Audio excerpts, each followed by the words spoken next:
Welcome to Cyber Espresso podcast, your quick shot of cybersecurity insights with industry leaders. I'm excited to welcome today's guest, Giri Evita Silverstone, COO at Terra Security. Giri, welcome to our show. Thank you so much, Murat. I'm so happy to be here. Thank you. So, Giri, why don't you give a quick overview about yourself and what you do at Terra? Yes, definitely.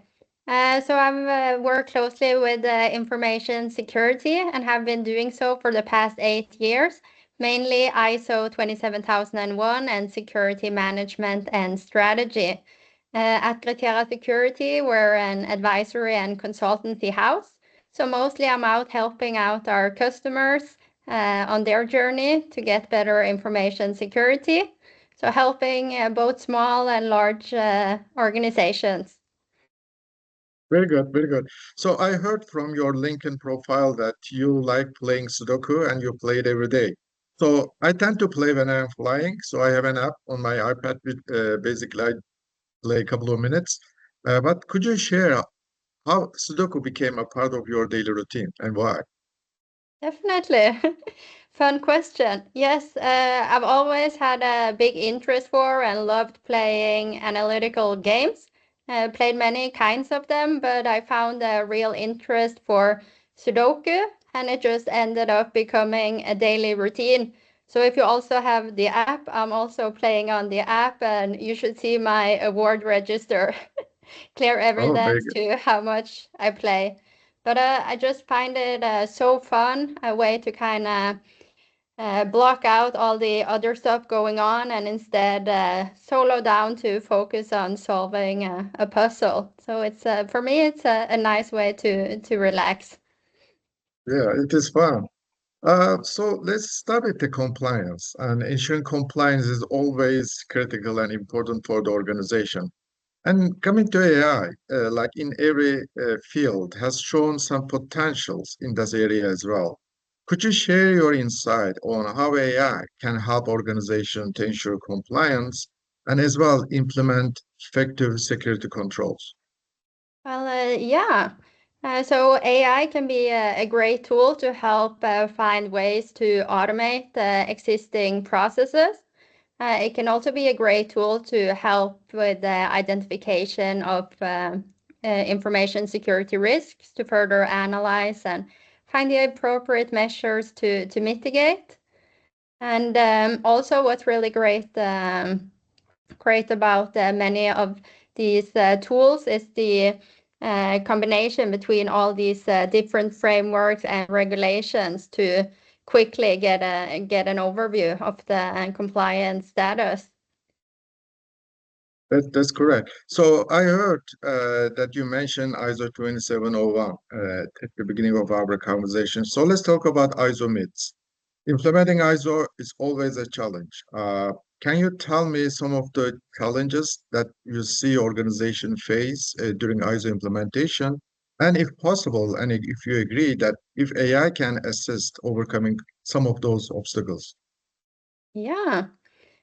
So one of the main challenges is understanding that it's not an IT issue and it's not just a system you can buy, but that it's really an organizational change process. So for organizations to really adapt and embed the focus of information security into their daily routines. So how are we considering information security in HR, finance, sales, and so on? So really getting that integration, understanding the broadness of it.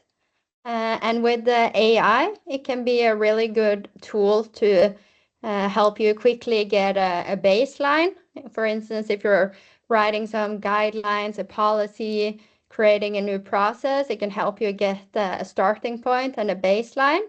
It can also be good to just communicate with to get some insights to potential risks you have identified, help you see maybe a broader perspective to your thoughts, and help you also with the guidance of good ways to do implementation based on your context, your assets, and your existing controls.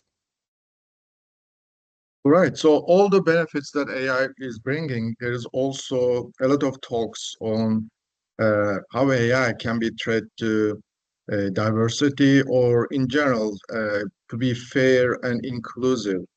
And AI is moving target as we see, as we talk today, probably a month later, there might be other new technologies or more threats, but especially to the diversity. You see a risk that AI system could lead to different outcome, or is there a way to mitigate those risks or control those risks? Yeah, I definitely see it as a risk, and also with the AI Act, with having responsible AI as a core, this is definitely something we need to think about and consider and appropriately assess the risks. So with especially now with generative AI being able to produce new data, it will be training on existing data. And what is more repetitive will maybe trump and become the output from the generative AI, making it the standard response, and therefore we may risk losing these diverse perspectives. You can kind of look at it as there's been a lot of talk about groupthink behavior, how many people gather and follow the same mindset of thoughts because someone kind of trumps through and has a stronger voice. When we're leaning so much on AI now to help us, how should I respond to this email? How should I think about this situation? It may be based on like some the training data based on what has been getting the most input.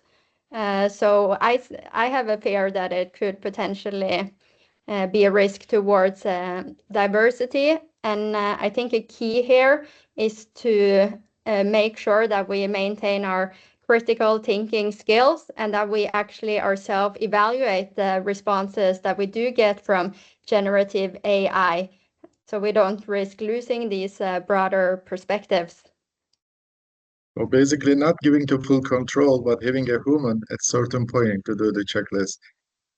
Very good, Gria. I really appreciate your time on Friday. I look forward to talking to you again in other shows, and I wish you a good, pleasant, joyful weekend.